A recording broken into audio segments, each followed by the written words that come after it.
नमस्कार मित्रांनो, आत्मनिर्भर दिव्यांग या यूट्यूब चॅनल तुमचे सहर्ष स्वागत आहे। आज आपण बघणार आहे 2024-25 या आर्थिक वर्षात संजय गांधी निराधार योजना आणि श्रावणबाळ योजना यासाठी संपूर्ण निधी किती आहे तेच आपण आज बघणार आहे। त्यासाठीच तुम्ही समोर बघा, हा महाराष्ट्र शासनाचा GR आहे।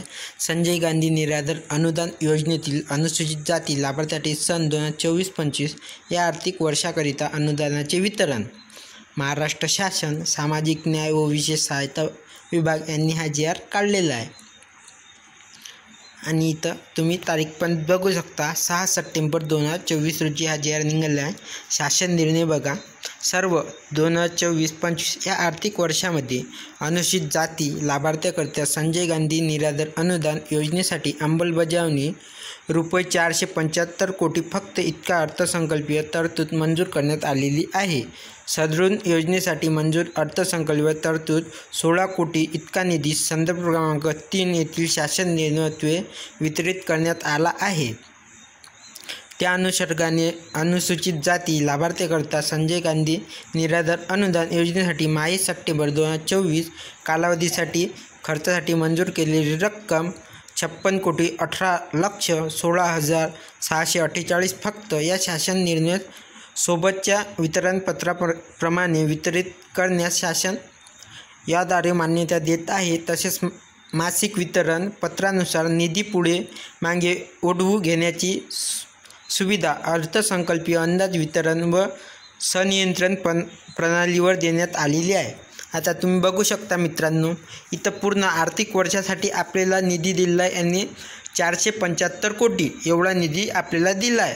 पण अर्थसंकल्पीय यांनी 16 कोटी मंजूर केला आहे आणि त्यामधला अनुसूचित जातीमधला 2024 म्हणजे सप्टेंबर महिन्यात आपल्याला किती निधी येणार आहे तो पण बघा, 56,18,16,000 इतका निधी सप्टेंबर महिन्यासाठी आलेला आहे आणि तो निधी तुम्हाला देण्यात मागे पुढे पण होऊ शकतो असं पण यामध्ये सांगितलं आहे।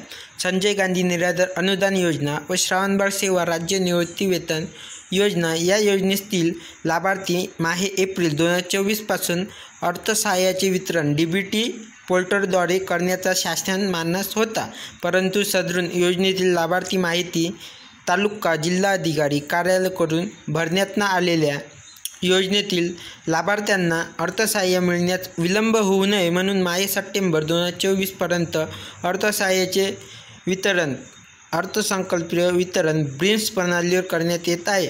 परंतु योजनेतील लाभार्थ्यांना माहे ऑक्टोबर 2024 अर्थसंकल्पांचे वितरण DBT पोर्टलद्वारे करण्यात येणार असल्याचे सर्व जिल्हाधिकारी कार्यालयांना योजनेतील लाभार्थ्यांची माहिती प्राधान्य DBT पोर्टलद्वारे भरण्यात दक्षता घ्यावी। आता त्यांनी असं सांगितलं आहे की जे तुम्हाला पहिले DBTमध्ये पगार किंवा पेन्शन मिळणार होते ते एप्रिल महिन्यापासूनच मिळणार होते, पण त्यांनी दिव्यांगासाठी कोणत्या वृद्धांसाठी बा पेन्शनमध्ये हे तालुका आणि जिल्हा पातळीवर कोणीच केलेलं नाही, त्यासाठीच त्यांनी पूर्ण निधी आपल्या अकाउंटवर दिला होता। पण आता तसं होणार नाही, पुढच्या महिन्यापासून ऑक्टोबर महिन्यापासून तर तुम्हाला DBTद्वारेच पेमेंट पगार किंवा पेन्शन हे मिळणार आहे। त्यासाठीच तुम्हाला आता DBT म्हणजे डायरेक्ट बेनिफिट ट्रान्सफर हे तुमच्या आधार कार्डवर असणार आहे। त्या आधार कार्ड बँकेची लिंक असणार आहे, त्या आधार कार्डवर जे अकाउंट नंबर असेल तोच आता तुम्हाला भरणं आवश्यक आहे। तुम्हाला जर यामध्ये DBTमध्ये काही बँकेला आधार कार्डशी मोबाईल नंबर लिंक करता येत नसेल तर मी तुम्हाला सांगणार आहे कसा लिंक करायचा। तुम्ही कमेंट करून मला नक्की कळवा, कोणाकोणाला व्हिडिओ हवा मी नक्की तुम्हाला सांगेल।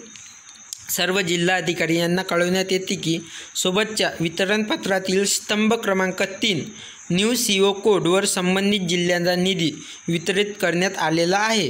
त्यांनी वितरित केलेल्या अनुदानाचे वाटप त्यांच्या जिल्ह्यातील तालुक्यांना लाभार्थ्यांच्या प्रमाणानुसार करावे। सदरचे अनुदान वितरण जिल्हाधिकाऱ्यांना कळवण्यात लाभार्थ्यांच्या संख्येनुसार करण्यात आले आहे।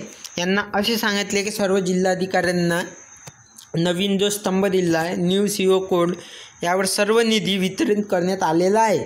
त्यांनी आता सर्व अनुदान त्यांच्या जिल्ह्यातील तालुक्यामध्ये तो निधी अनुदान वाटप करावा।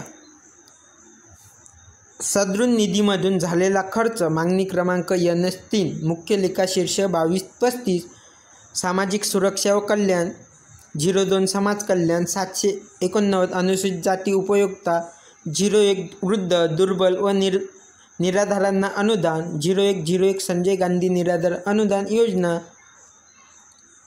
50 इतर खर्च 2235C 134 लेखा शीर्षक खर्ची टाकावी। त्यांनी ही माहिती पूर्ण इकडे यांना सांगावी।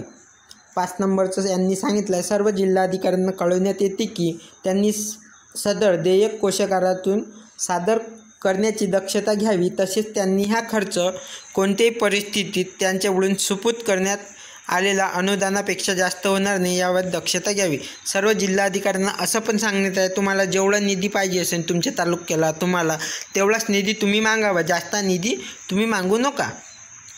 सर्व जिल्हाधिकाऱ्यांना असेही कळवण्यात येते की त्यांनी त्यांच्याकडे सुपूर्द करण्यात आलेल्या अनुदानातून केलेल्या खर्चाचा महालेखापालाच्या कार्यालयात नोंदवलेल्या खर्चाशी ताळमेळ घालून त्याचप्रमाणे ताळमेळाची वितरणपत्रात प्रत या विभागाच्या लेखापरीक्षण कार्यालयास व या कार्यासनास पाठवावी। तसेच उपयोगिता प्रमाणपत्र महालेखापालाच्या कार्यालयास त्वरित पाठवावी व त्यांची प्रत या विभागाच्या नियोजन कार्यासनास व या कार्यासनास पाठवावी। खर्चाची ताळमेळ काम व्यवस्थित पार पडल्यास तसेच उपयोगिता प्रमाणपत्र महालेखापालाच्या कार्यालयास विविध वेळेस सादर न केल्यास त्यांची संपूर्ण जबाबदारी संबंधित जिल्हाधिकाऱ्यावर राहील।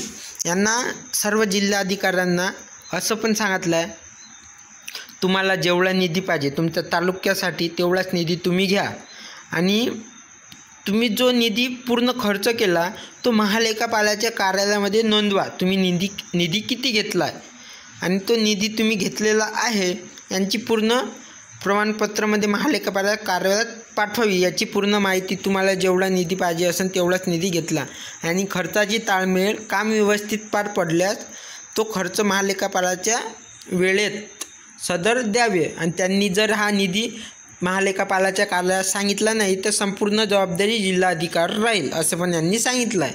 सदर शासन निर्णय महाराष्ट्र शासनाच्या www.maharashtra.government.in या संकेतस्थळावर उपलब्ध करून देण्यात आला असून त्यांचा संगणक संकेतांक नंबर पण आपल्याला इथं दिलेला आहे। हा आदेश डिजिटल स्वाक्षरीने सांशंकित करून काढण्यात येत आहे। महाराष्ट्र राज्यपाल यांच्या आदेशानुसार व न्यायाने तुम्हाला जर हा GR पाहिजे असेल तर तुम्ही maharashtra.government.in या साईडून काढू शकता आणि तुम्हाला का GR काढता येत नसेल तर मी डिस्क्रिप्शनमध्ये लिंक देईन, तिथून तुम्ही तो व्हिडिओ बघून GR काढणं शिकू शकता। अगदी सोपी पद्धत आहे, 2 मिनिटामध्ये तुम्ही GR काढू शकता आणि तुम्ही बघू शकता वरतं कोणत्या जिल्ह्यांना किती पैसे आलेले आहे। तर यांनी पूर्ण विभाग सांगितले आहे, कोकण विभाग, नाशिक विभाग, पुणे विभाग, नागपूर विभाग, अमरावती विभाग हे पूर्ण विभाग यांनी सांगितलेले आहे। यामध्ये तुमचा जिल्हा कोणता आहे, त्या जिल्ह्यामध्ये पैसे किती आले आहे हे तुम्ही इथे बघू शकता। इथं सर्व तुम्हाला सांगितलं आहे। आणि मित्रांनो, ही माहिती तुम्हाला कशी वाटली आम्हाला कमेंट करून नक्की सांगा आणि तुमचे कोणते पण मित्रमैत्रीण दिव्यांग असेल तर त्यांना हा व्हिडिओ शेअर करा आणि आमच्या चॅनलवर नवीन असाल तर चॅनलला लाईक शेअर सबस्क्राईब करा। धन्यवाद मित्रांनो।